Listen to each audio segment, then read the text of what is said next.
Alhamdulillahi Rabbil Alamin, wal aqibatu lil muttaqin, wa la udwana illa 'alal zalimin.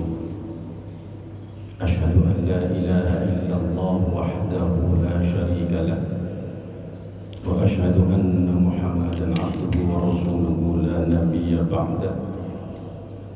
Allahumma salli ala habibikal karimil mustafa rasulillahi Muhammad sallallahu alaihi wasallam wa ala alihi wa ashabihi ajma'in. Rabbi shrah li sadri wa yassir li amri wahlul 'uqdatam min lisani yafqahu qawli. Amma ba'du. Yang kami muliakan para kiai, asatidzah, guru-guru kita sekalian, pengurus masjid Izzatul Islam, bapak-bapak jamaah salat subuh yang dirahmati Allah Subhanahu wa taala, dan sebagian ibu-ibu. Patut kita bersyukur kepada Allah, pagi ini dikasih kesempatan oleh Allah untuk bisa berjamaah pada subuh yang penuh barakah ini. Mudah-mudahan salat kita berjamaah ini mengantarkan kita untuk betul-betul menjadi orang yang bertakwa kepada Allah Subhanahu wa taala. Amin ya rabbal alamin.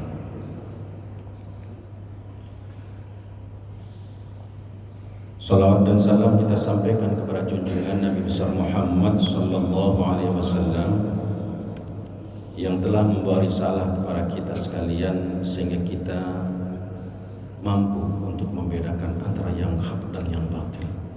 Kita mohon kepada Allah, mudah-mudahan kemampuan ini, kemampuan untuk bisa membedakan antara yang hak dan yang batil ini dapat kita pertahankan sampai akhir hayat.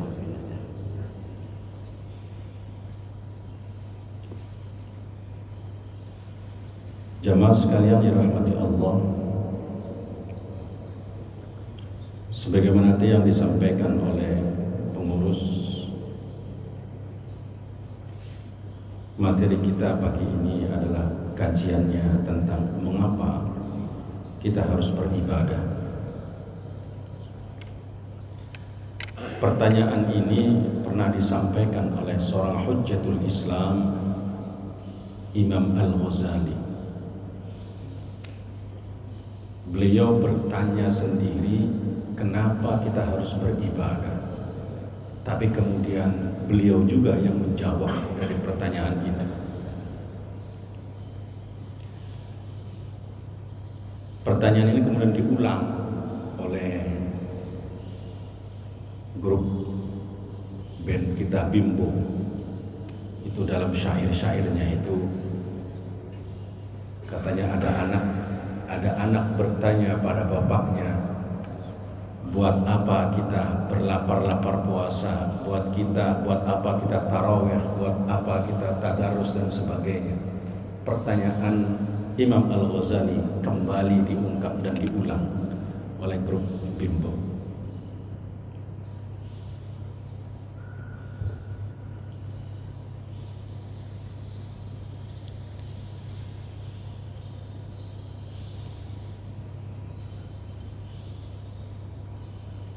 Bisa? Enggak, belum. Mungkin laptopnya ini, Pak.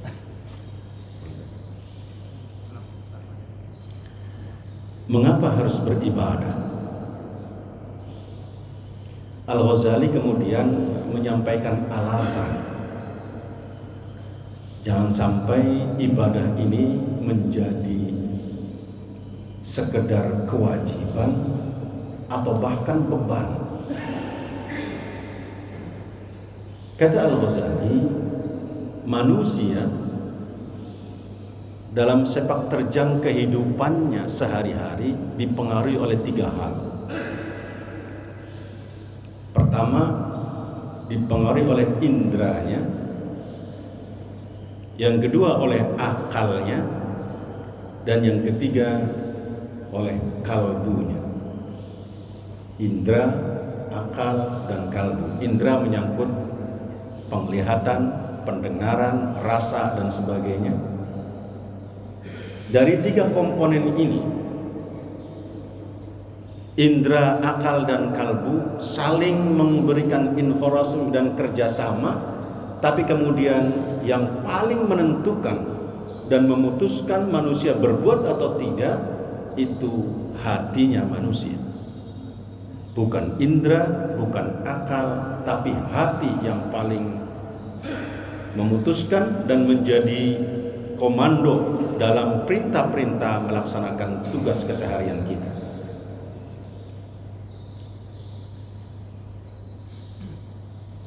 Al-Ghazali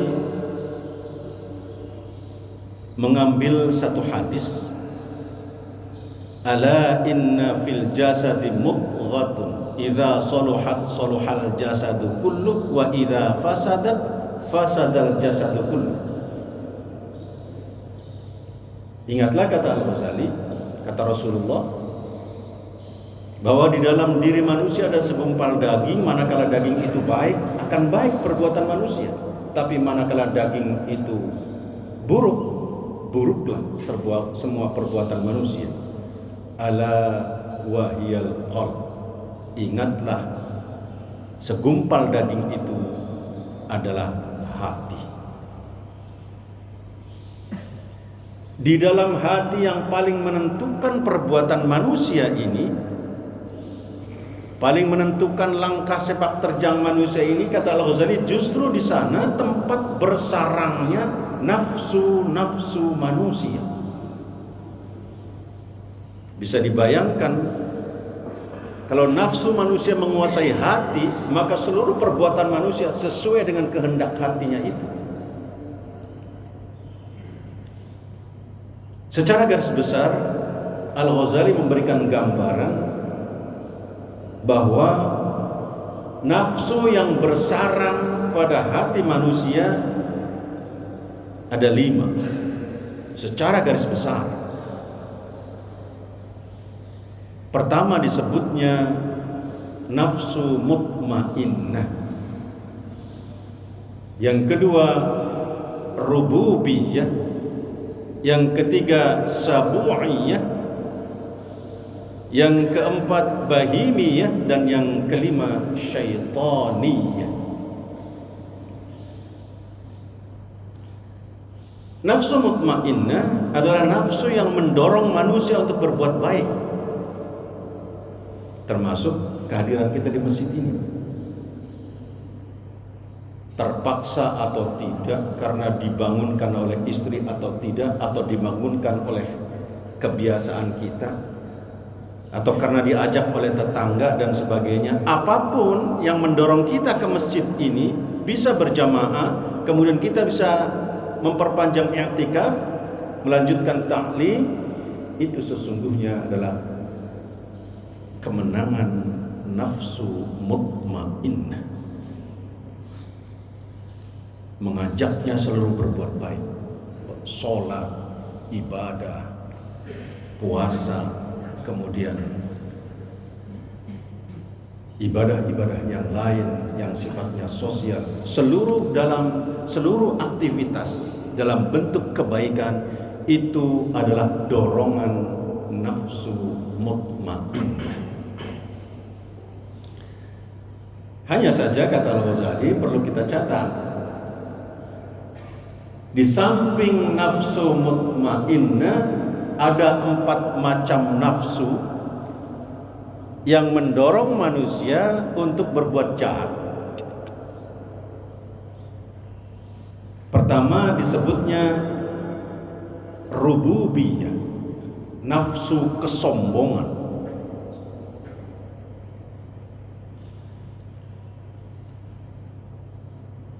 Orang bisa berbuat sombong, kata Al-Ghazali, bisa karena 3 hal. Pertama karena tahta, harta, dan yang ketiga karena ilmu. Sejarah mencoba mencatat betapa kesombongan umat manusia karena harta, tahta, dan ilmu ini. Bahkan dalam sejarah kita, bagaimana seorang Fir'aun ketika dia menduduki tahtanya yang paling tinggi sebagai seorang raja, indranya menyaksikan bahwa apa yang dia katakan rakyatnya nurut. Akalnya kemudian mulai berpikir ketika indranya menyatakan, Fir'aun, rakyatmu nurut apa yang kamu katakan. Akalnya mulai berpikir, kalau rakyat saya sudah mulai nurut, maka saya tingkatkan status saya bukan hanya sebagai seorang raja, tapi sebagai Tuhan. Disampaikan pikirannya ini ke dalam hatinya memutuskan, Fir'aun, udah katakan aja bahwa kamu itu adalah Tuhan. Maka digambarkan dalam Al-Quran, fahasyara fanada faqala ana rabbukumul a'la. Akhirnya Fir'aun dengan kawan-kawannya, dengan bala tentaranya keluar dari singgasana. Kemudian dia menyampaikan dan menyatakan dirinya di hadapan rakyatnya, ana rabbukumul a'la, saya adalah Tuhan kalian yang paling tinggi yang harus kalian sembah. Ketika hatinya memutuskan, maka terjadilah perbuatan itu. Fir'aun pada puncak kesombongannya ternyata sirna, ditelan oleh Laut Merah ketika mengejar Nabiullah Musa alaihissalam. Tapi mohon maaf sekali, meskipun Fir'aun sudah meninggal dunia, rohnya gentayangan kemana-mana. Rohnya Fir'aun ini kadang masuk ke ketua RT. Baru jadi ketua RT sombongnya bukan main. Kadang masuk ketua RW atau bahkan masuk lurah, camat, atau bisa jadi masuk ke ketua masjid. Jadi ketua masjid sombongnya bukan main. Masya Allah. Sadar atau tidak, dia kemasukan rohnya Fir'aun. Sombong. Akan sirna orang sombong dengan sendirinya, tanpa ditumbangkan, akan tumbang sendiri. Fir'aun sombong. Yang kedua, kita pernah mendengar juga, bahkan sering mendengar yang namanya Qarun. Sombong karena harta. Qarun ketika diperintahkan oleh Nabiullah Musa alaihissalam agar sebagian hartanya diberikan atau dizakati, diserahkan kepada yang lain, Qarun malah nantang. Ini harta saya kumpulkan sendiri, saya cari sendiri, ngapain urusan dengan orang lain? Salah sendiri, mereka itu miskin. Ketika diingatkan ini perintah Allah, maka Allah ditantang oleh Qarun. Maka atas izin Allah, Qarun dan hartanya pada puncak kesombongannya, Qarun beserta hartanya ditelan ke bumi atas izin Allah. Sehingga kalau ada orang menemukan harta dari dalam bumi disebutnya harta karun, karena memang kisahnya itu, kisah Qarun umat Nabi Musa, harta dirinya dan hartanya ditelan ke bumi. Sekali lagi mohon maaf, Qarun sudah meninggal dunia, tapi rohnya gentayangan kemana-mana. Masya Allah. Baru dapat gaji 13, sombongnya bukan main orang. Baru dapat uang sedikit, sombongnya bukan main. Banyak orang sombong karena harta, lalai karena harta, akhirnya dia sombong dalam hidup. Harta yang harusnya digunakan untuk kemanfaatan dan kemaslahatan umat, tapi dia foya-foya untuk nafsunya, kesombongan. Bahkan harta yang dia miliki untuk merendahkan orang lain. ketika memberi dengan cara merendahkan orang lain. Harta yang diamanati oleh Allah pada kita adalah untuk kemaslahatan umat yang harus kita bangun di lingkungan kita. Qarun hartanya adalah untuk kesombongan, ditelan ke bumi. Mudah-mudahan jamaah kita nggak ada yang kena penyakit rohnya Qarun ini, Pak. Jangan sampai, insya Allah. Dan yang ketiga, karena ilmu. Bal'am itu seorang ulama yang intelektual, dan intelektual yang ulama. Tapi ilmunya bukan menjadi obor bagi kemaslahatan umat, untuk membimbing umat. Ilmu yang dimiliki oleh Bal'am adalah ilmu yang digunakan untuk kepentingan dirinya dan kepentingan penguasa. Yang salah bisa jadi benar, yang benar bisa jadi salah. Ini kesombongan yang dimiliki. Bahkan orang lain direndahkan dengan ilmunya itu. Bal'am pun sirna karena kesombongannya itu. Sekali lagi mohon maaf, Bal'am sudah meninggal dunia, tapi rohnya gentayangan kemana-mana. Masya Allah. Baru punya ilmu sedikit, sombongnya bukan main. Bahkan ada orang yang baru ikut pesantren Ramadan 1 minggu, keluar dari pesantren Ramadan, dia salahkan ulama-ulama itu dengan mengatakan bid'ah, sesat, dolalah, berbagai macam bentuk. Subhanallah, orang kadang ilmu bukan mengangkat derajatnya, tapi merendahkan dirinya karena ilmunya tidak dibimbing dengan hidayah Allah Subhanahu wa ta'ala. Sombong.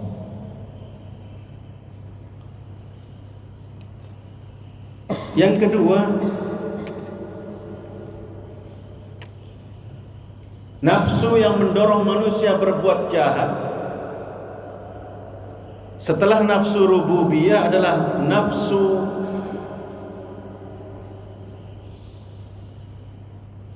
bahimiyah. Nafsu bahimiyah adalah kebinatangan. Kata Al-Ghazali, boleh saja manusia masih berdiri tegak, jalan melenggang, kepala di atas, rambut hitam. Tapi mohon maaf, kata Al-Ghazali, sudah banyak manusia yang berwatak seperti binatang. Bentuknya manusia, tapi wataknya seperti binatang. Digambarkan oleh Al-Ghazali itu ada yang seperti gajah, ada yang seperti tikus, ada yang seperti kucing manusia. Kucing, ini mohon maaf, kalau di rumah itu ada kucing, coba perhatikan watak kucing. Bukan kucing yang kita pelihara ya. Kalau kucing yang kita pelihara itu dia sudah tahu aturan-aturan main dalam rumah itu. Kucing liar yang kadang masuk kemudian kita biarkan. Perhatikan watak kucing yang dievaluasi, dianalisa oleh Al-Ghazali. Kucing ketika kucing masuk ke rumah kita menata makanan di atas meja yang baunya tercium oleh kucing akan berhenti, diam.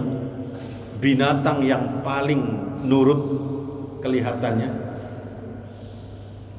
bahkan matanya merem, buntutnya dikibas-kibaskan ke kanan ke kiri, sesekali buka matanya, hatinya mengatakan, kapan tuan rumah ini meninggalkan meja itu? Begitu kita tinggalkan meja sejenak, kucing akan lompat naik mengambil makanan yang dia cium baunya itu dan langsung lari. Al-Ghazali mengatakan banyak orang yang berwatak kucing. Jujur kalau ada orang lain, benar kalau ada orang lain, tapi begitu tidak ada orang, dia akan berbuat seenaknya. Al-Ghazali menyebutnya kelompok muhtarifin. Muhtarifin itu pegawai, staf, pembantu. Terus kalau di masjid apa itu? Marbot. Bukan saya yang nyebut ya. Kelompok muhtarifin ini kata Al-Ghazali, dia jujur kalau dari yang mengawasi. Atau bahkan kita, kalau ada yang mengawasi dia baru jujur, dia baru baik, menjadi orang yang paling baik. Tapi begitu pengawasnya lengah sedikit, dia menjadi manusia yang tidak jujur lagi. Subhanallah, ini bahaya kalau penyakit kucing seperti ini. Bahkan ada pengawasnya aja, pengawasnya kemudian disogok, malah diajak damai. Melebihi kucing kalau begitu tuh, kucing garong. Masya Allah, ini Al-Ghazali memberikan gambaran manusia bahkan seperti kucing. Nah, kalau ada orang di antara kita jamaah ini yang jujurnya kalau ada orang lain saja nggak usah diomongin kemana-mana, bisikan aja ke tetangga kita, hati-hati ada kucing di sini nih. Kita nggak terasa kalau kita sedang melakukan proses kucingisasi pada diri kita sendiri itu, karena kita jujur hanya karena orang lain. Kenapa? Karena akidah kita masih lemah sehingga kita tidak merasa diawasi oleh Allah. Watak kucing yang tidak pernah merasa diawasi oleh Allah ini ketika meletak pada diri kita, ini sangat berbahaya. Dia akan menjadi liar dalam hidupnya. Hati-hati dengan sifat-sifat kebinatangan yang digambarkan oleh Al-Ghazali, bahimi. Atau kata Al-Ghazali, ada manusia itu seperti gajah. Gajah itu kalau jalan menggambarkan sikap yang tawadu. Nggak pernah ada gajah jalannya seperti harimau, nantang-nantang. Kalau harimau kan nantang-nantang jalannya. Tapi kalau gajah jalannya itu nunduk. Nunduk, tawadu digambarkannya. Tapi gajah adalah binatang pendendam. Pendendam. Kalau disakiti satu kali gajah, dia akan mencari kemanapun orang itu sampai ketemu. Watak gajah ada di antara kita. Wajahnya kelihatan selalu senyum, ketemu dengan orang senyum, manis raut wajahnya. Tapi begitu tersakiti sedikit saja, dendamnya gak berhenti-berhenti. Ini masuk dalam kategori keluarga gajah kalau ada orang seperti ini. Masya Allah. Gajah. Ada yang seperti ayam digambarkan oleh Al-Ghazali. Ayam. Apa ayam itu, Pak? Ayam itu, mohon maaf, sepi, ngejar-ngejar jago itu, ngejar-ngejar ayam perempuan, begitu di depan orang banyak, berhenti ayamnya itu. Nah, ada watak orang kata Al-Ghazali yang mestinya kemaksiatan itu disembunyikan dan Allah sudah menutup kemaksiatannya, tidak dibuka oleh Allah, tapi dia kemudian dengan bangga bercerita kepada orang lain kemaksiatannya itu. Ada orang yang bangga berbuat maksiat. Subhanallah. Astagfirullah. Kan kita bisa jadi, coba kita sekali-kali duduk di warung kopi atau di mana, cerita orang-orang yang bangga dengan kemaksiatan itu. Kita dengarkan orang-orang bangga dengan kemaksiatan. Subhanallah. Ini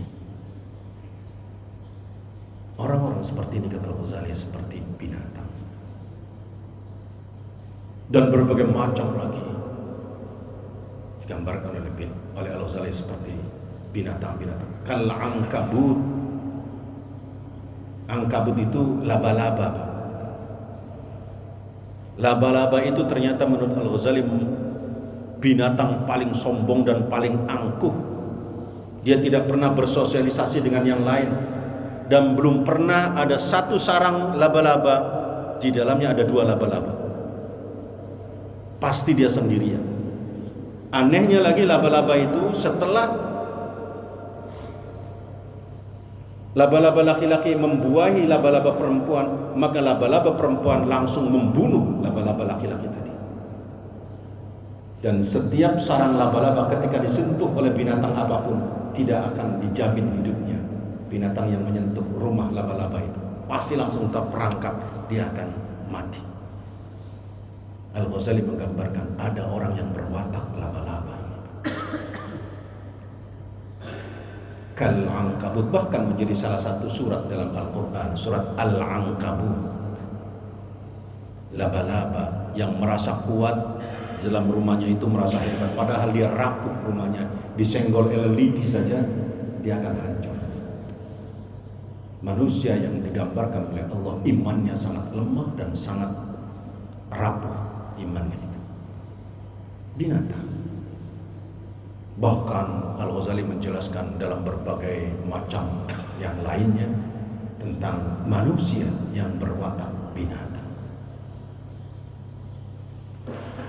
Berikutnya, nafsu yang mendorong manusia berbuat jahat adalah sabu'iyah, keserakahan.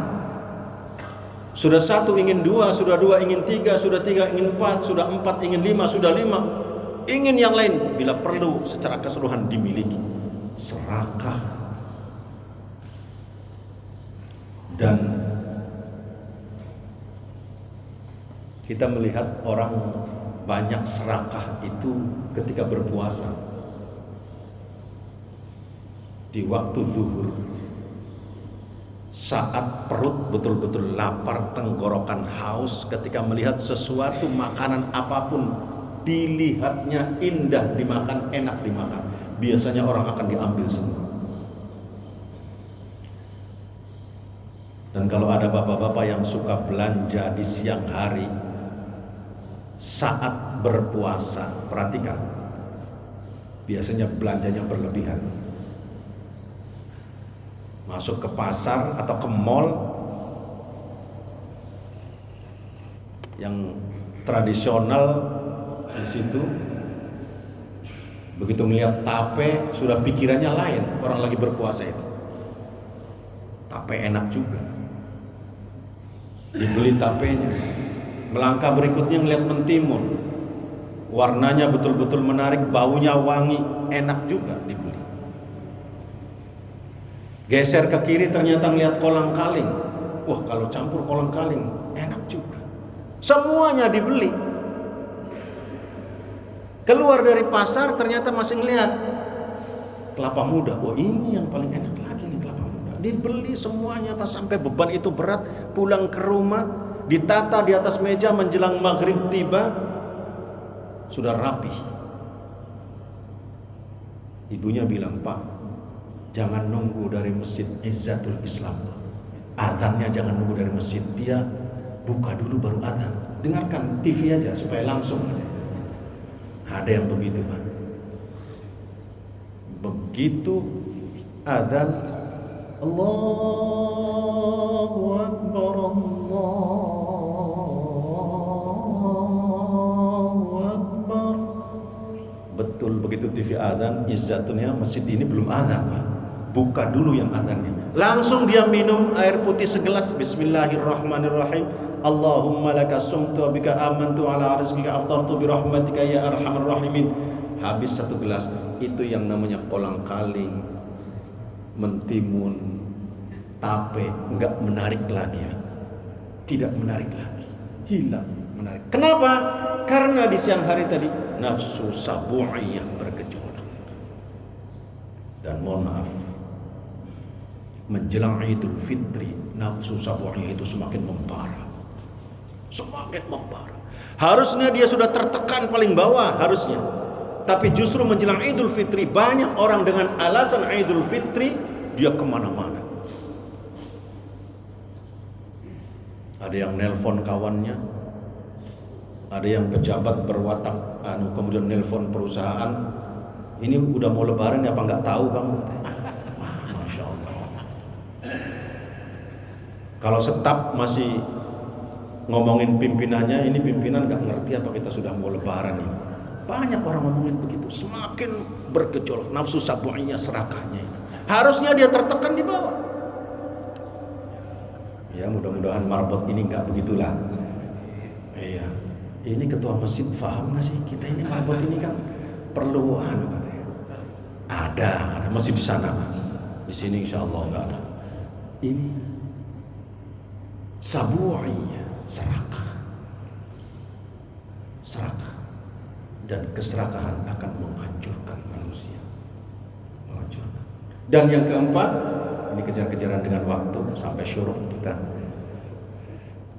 Yang terakhir, nafsu syaitaniyah, yang mendorong manusia berbuat jahat. Nafsu syaitan, senang bohong, senang mengadu domba, senang berdusta, senang hoak. Itu syaitan wataknya. Memecah belah ukhuwah, menipu. Insyaallah digambarkan oleh Al-Ghazali itu watak setan itu.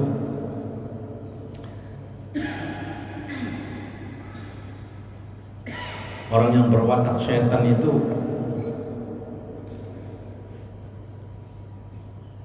banyak sekali di sini. Al-Ghazali mengatakan menipu, kufur, menggoda dan sebagainya. Senangnya sama hoak itu syaitan. Keempat macam nafsu ini, rububiyah kesombongan, bahimiyah kebinatangan, sabu'iyah keserakahan, syaitaniyah bergabung menjadi satu, membentuk kekuatan tersendiri melawan nafsu mutmainnah. Bisa dibayangkan secara matematis 4 lawan 1 menang mana? Menang yang 4 lawan 1. Karena itu kata Al-Ghazali, agar nafsu mutmainnah tidak terkalahkan oleh 4 macam nafsu ini, tidak terkalahkan oleh keserakahan, kebinatangan, kesombongan dan syaitan, maka tolonglah kata Al-Ghazali, bantulah kekuatan nafsu mutmainnah ini. Dengan apa membantunya? Pertama, Al-Ghazali mengatakan membantunya adalah dengan sholat. Yang kedua dengan puasa. Dan yang ketiga dengan zikir. Sholat akan menekan nafsu rububiyah, kesombongan. Bagaimana orang akan sombong, wong kepalanya saja yang tempat berpikir menjadi derajat ini ditundukkan, kemudian dia sujud paling bawah. Dia tundukkan kesombongannya dalam sujud itu.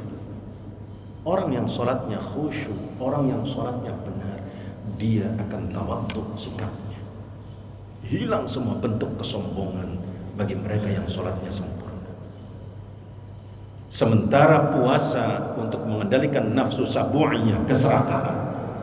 Bagaimana tidak? Yang halal saja di siang hari. Di siang hari ketika kita berpuasa, ada makanan di depan kita, halal, milik kita. Kita tidak mau untuk memakannya karena kita sedang berpuasa. Apalagi makanan itu haram. Sungguh sangat disayangkan kalau ada di antara kita yang berpuasa di siang hari tidak mau makan makanan yang dihalalkan oleh Allah, tapi di sore hari saat berbuka yang dia makan dengan makanan yang haram. Paling tidak cara mendapatkannya dengan cara-cara yang haram. Tangannya kotor, hatinya keruh, sehingga yang dia dapatkan yang haram. Sangat disayangkan. Ini puasa mengendalikan keserakahan. Sedangkan mutmainnah akan melawan syaitan, ketenangan akan melawan kebohongan tadi, dan zikir akan melawan nafsu bahimiyah. kebinatangan.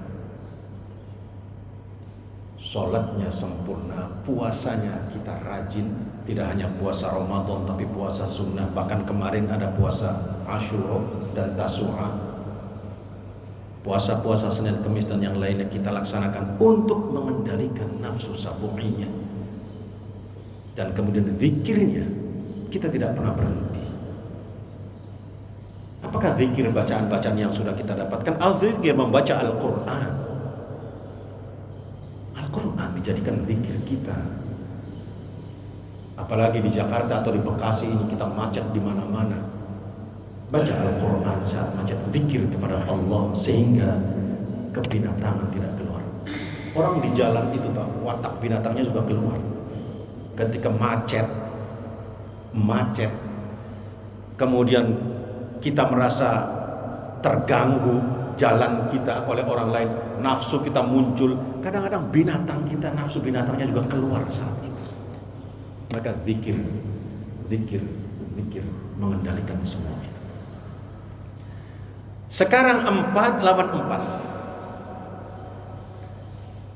4. Rububiyah kesombongan, bahimiyah kebinatangan, sabu'iyah keserakahan dan syaitan dilawan oleh sholat, puasa, zikir dan nafsu mutmainnah. 4 keburukan berhadapan dengan 4 kebaikan.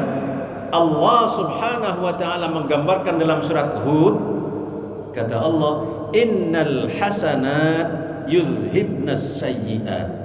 Sesungguhnya kebaikan itu pasti akan mengalahkan keburukan. Itulah sebabnya kata Al-Ghazali, kita melaksanakan sholat bukan sekedar kewajiban, tapi kebutuhan untuk mengendalikan diri kita. Kita melaksanakan puasa bukan beban, tapi kebutuhan. Zikir juga kebutuhan. Kalau ini sudah menjadi kebutuhan, maka kita tidak akan pernah meninggalkan seperti kita makan atau minum obat.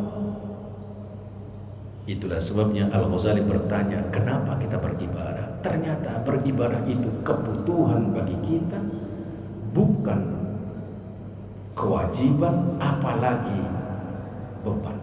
Kalau saja ibadah itu masih kita anggap kewajiban, maka kita umpamakan seperti anak kecil yang sedang sakit, atau anak kecil yang harus dirawat kesehatannya, dijaga kesehatannya, diberi vitamin, diberi obat dan sebagainya. Dia belum ngerti tapi dipaksa oleh orang tuanya. Ketika kita masih dipaksa untuk beribadah, maka agama kita seperti anak kecil itu masih. Maka sekali lagi, tanamkan pada diri kita di tahun baru Hijriah ini, mari kita berhijrah, menanamkan pada diri kita bahwa seluruh ibadah yang kita laksanakan adalah merupakan kebutuhan bagi diri kita semua. Semoga Allah Subhanahu wa ta'ala senantiasa memberikan bimbingannya kepada kita sekalian untuk mampu mewujudkan seluruh ibadah kita menjadi kebutuhan hidup kita, sehingga kita merasa nikmat dalam beribadah dan merasa ada dalam lindungan Allah Subhanahu wa ta'ala, serta merasa ada dalam pengawasan Allah Subhanahu wa ta'ala. Terima kasih, itu yang dapat kami sampaikan. Mohon maaf atas segala kekurangan. Wallahul muwaffiq ila aqwamit thoriq. Wassalamualaikum warahmatullahi wabarakatuh.